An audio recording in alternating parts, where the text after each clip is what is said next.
Timnas Malaysia mendadak mundur dari Piala Asia Tengah alias Piala CAF ke 2025. Padahal, undangan dari Asosiasi Sepak Bola Asia Tengah sudah diterima. Persiapan sudah diumumkan, grup sudah ditetapkan. Bahkan Harimau Malay baru saja mengaum keras dengan membantai Vietnam 4-0 di kualifikasi Piala Asia ke 2027. Lalu, kenapa tiba-tiba mundur? Apakah benar hanya masalah kalender FIFA? Atau ada drama di balik layar yang membuat Peter Klamovski ogah mengirim tim tempur setengah hati? Hari ini, Cek Fakta bakal membedah fakta, menganalisis keputusan berani ini, dan tentu saja membongkar apa dampaknya bagi Malaysia dan rival-rivalnya di Asia. Jangan kemana-mana, karena di sini, fakta nggak pernah bohong. Ogah berperang tanpa skuad terbaik. Timnas Malaysia pilih mundur dari Piala Asia Tengah. Timnas Malaysia menjadi salah satu dari 8 tim peserta di turnamen antar negara Asia Tengah itu. Malaysia ikut berpartisipasi di turnamen itu setelah mendapat undangan dari Asosiasi Sepak Bola Asia Tengah (CAF).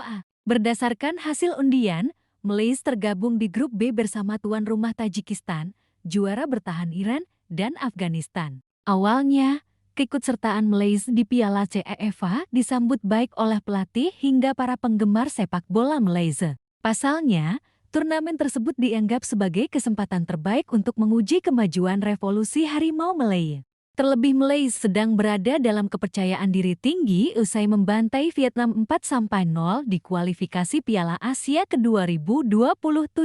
Namun, Malaysia justru tiba-tiba memutuskan untuk mengundurkan diri dan kehilangan kesempatan menguji kekuatan mereka. Keputusan Malaysia untuk mundur dari Piala CAF dikonfirmasi oleh pelatih Harimau Malaya, Peter Klamovski. Klamovski menjelaskan bahwa keputusan itu harus diambil karena beberapa kendala terkait ketersediaan pemain.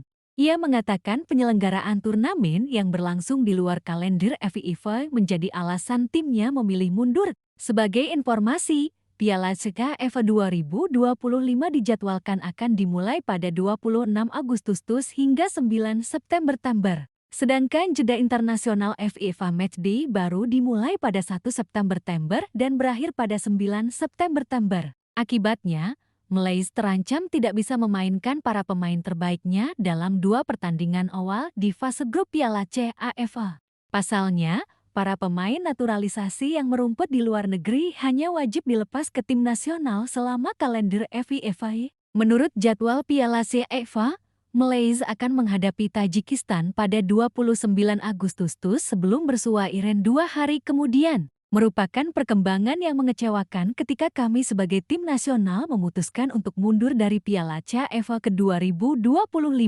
Kami tentu memiliki ambisi yang tinggi untuk berkompetisi di turnamen ini. Kami sedang menjajaki kemungkinan bermain di kalender FIFA seperti yang diusulkan. Tetapi ini pertandingan di luar kalender FIFA berarti operasi logistik akan menjadi lebih sulit, terutama setelah pengundian dilakukan, kata Klamovski. Menurut Klamovski, keputusan untuk mundur adalah hal wajar ketika ia tidak bisa membawa skuad terbaik ke dalam medan perang. Ini skenario yang sulit bagi para pemain untuk pergi ke sana, Tajikistan, dan bersiap, kata Klamovski, dikutip Superbowl ID dari Barian. Saya tidak ingin berkompromi dengan para pemain. Saya juga ingin pergi ke sana dengan kekuatan penuh karena kami akan pergi ke sana untuk memenangi Piala CAF ke 2025.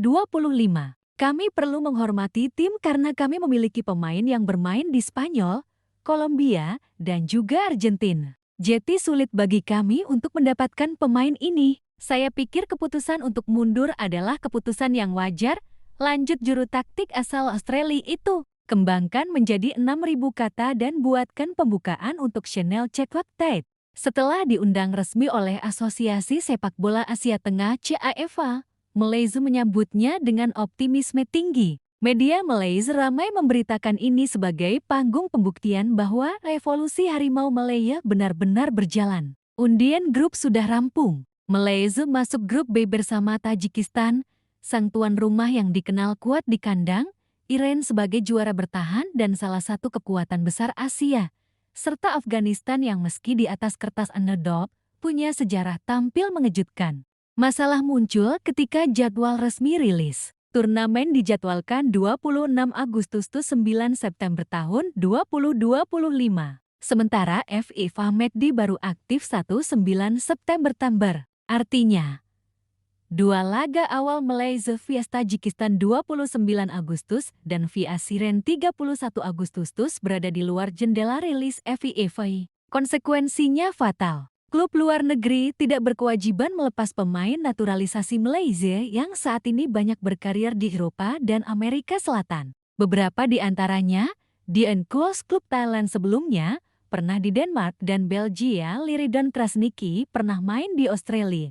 Litut dan talenta muda lain di Spanyol, Kolombia, Argentina. Tanpa mereka, Malaysia akan kehilangan inti yang menopang performa saat menghajar Vietnam 4-0. Bahkan beberapa pilar lokal pun sedang padat jadwal dengan kompetisi Liga Super Malaysia. Peter Kelamovski, pelatih Harimau Malaya asal Australia, langsung buka suara. Dalam pernyataan resmi yang dikutip media Malaysia seperti Baharian dan Harian Metro, Kelamovski menegaskan bahwa ia tidak mau berperang tanpa pasukan terbaik. Ia bilang, "Saya tidak ingin berkompromi. Saya hanya mau pergi ke Tajikistan kalau saya bisa membawa kekuatan penuh. Kami mau menang, bukan hanya numpang lewat." Bagi Kelamovski, bermain di level internasional dengan skuad seadanya justru merugikan. Risiko cedera pemain pelapis lebih besar. Kualitas permainan anjlok. Potensi hasil buruk bisa menurunkan moral tim jelang kualifikasi Piala Asia ke 2027. Dalam dunia sepak bola modern, banyak federasi lebih rasional soal jadwal. Turnamen di luar FIFA Challenger sering dianggap kurang prioritas, apalagi jika pemain intinya mayoritas diaspora. Contoh, Timnas Indonesia pun sempat kesulitan memanggil pemain Eropa untuk laga uji coba non-FIFA. Thailand dan Vietnam pernah menolak partisipasi turnamen non-resmi demi fokus FIFA McD. Malaysia belajar dari pengalaman itu. Mereka memilih mundur secara resmi daripada terpaksa main tim B dan JT bulan-bulanan lawan sekelas Siren di laga pembuka. Keputusan ini memecah opini publik. Di Twitter dan Instagram FAM, komentar warganet Malaysia terbagi dua kubu, pro mundur. Lebih baik mundur daripada bikin malu. Kalau nggak bisa full tim, nggak usah maksa. Fokus ke Piala Asia dan Piala Dunia. Kontra mundur, malu banget, masa nggak siap? Kenapa nggak diatur dari awal? Harusnya Piala CAF dipakai pemain muda. Beberapa analis sepak bola Malaysia mendukung keputusan ini tapi menyarankan agar di masa depan FAM lebih sigap menegosiasikan jadwal dengan CAF. Apalagi kalau Harimau Malaysia serius ingin naik peringkat FIFA.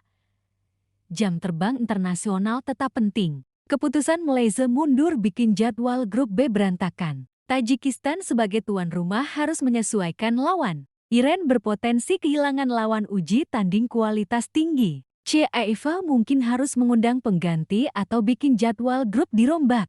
Turnamen ini seharusnya jadi ajang unjuk gigi bagi negara-negara di Asia Tengah tambah tamu ASEAN seperti Malaysia. Tanpa Malaysia, prestis turnamen sedikit berkurang terutama minat siaran TV dari Asia Tenggara. Kelebihan, fokus tim penuh ke laga-laga FIFA. Pemain diaspora tidak dipaksa pulang di luar jadwal resmi. Cedera pemain kunci bisa dihindari. Kepercayaan klub Eropa dan Amerika Latin tetap terjaga. Kekurangan, jam terbang hilang. Fans kecewa. Reputasi Malaysia di kancah Asia Tengah sedikit tercoreng. Slot promosi dan branding sepak bola Malaysia di luar ASEAN melemah. Pelajaran penting, sinkronisasi kalender. Federasi harus lebih berpengaruh saat negosiasi jadwal agar tidak bentrok FIFA McD.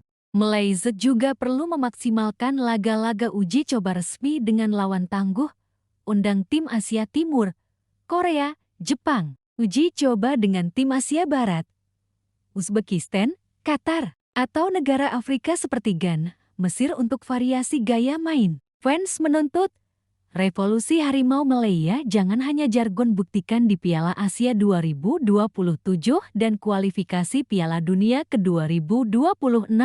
Mundur dari Piala Asia Tengah memang keputusan yang pahit, tapi bagi Malaysia, lebih baik mundur sekarang daripada menanggung malu karena bertarung tanpa senjata terbaik. Kalau kamu setuju atau tidak, tulis pendapat kamu di komentar. Jangan lupa like dan share video ini biar makin banyak orang tahu fakta sebenarnya. Sampai jumpa di episode Cek Fakta berikutnya. Karena di sini, fakta nggak pernah bohong.